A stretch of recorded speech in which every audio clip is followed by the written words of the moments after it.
공조본이 윤석열 대통령에게 2차 소환을 오늘 오전에 통보를 했습니다. 관련된 내용 취재기자님께서 좀 자세히 들어보도록 하겠습니다.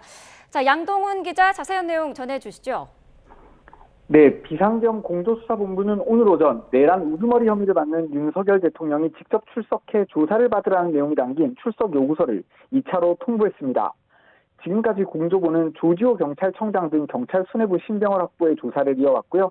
이른바 계엄 비선으로 불리는 노상원 전 정보사령관을 구속하고 일명 햄버거집 계엄 모의에 참여한 문상호 당시 정보사령관과 김모 전직 대령도 체포했습니다. 여기에 더해 계엄 당일 회의에 참석한 국무위원들까지 다수 참고인 조사를 마치는 등 윤 대통령을 직접 불러 조사할 만한 충분한 증거 자료를 확보한 것으로 보입니다. 공수처가 검찰로부터 윤 대통령 관련 사건을 이첩받으면서 이른바 중복 소환 논란도 해소된 상태입니다. 다만 현재까지 검찰이 수사한 자료가 공수처로 전달된 상태는 아닌 것으로 전해졌는데요. 공조본은 검찰 자료를 받지 않더라도 윤 대통령을 불러 조사하는 데는 무리가 없다고 판단하고 있습니다. 네, 공조본이 이미 한 번 소환 통보를 보냈지만 서류 수령 자체를 거부당했었죠. 네, 공조본은 지난 16일 대통령실과 관저에 직접 방문하고 등기우편까지 보냈는데요.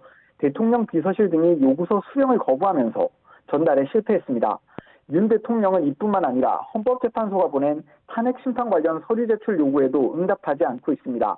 게다가 예고하고 하는 내란이 어디 있느냐, 대통령은 체포에 챘다도 말한 적이 없다고 주장하며 혐의 자체를 전면 부인하고 있습니다. 공조본은 2차 통보 역시도 1차 때와 마찬가지로 인편과 우편으로 동시에 전달을 시도할 것으로 전망되는데요. 이번에도 윤 대통령이 수령을 거부할 경우 체포나 구속영장을 법원에 청구하는 등 강제 구인 카드까지도 고민할 수밖에 없어 고심이 깊어질 것으로 보입니다. 지금까지 사회부에서 YTN 양동훈입니다.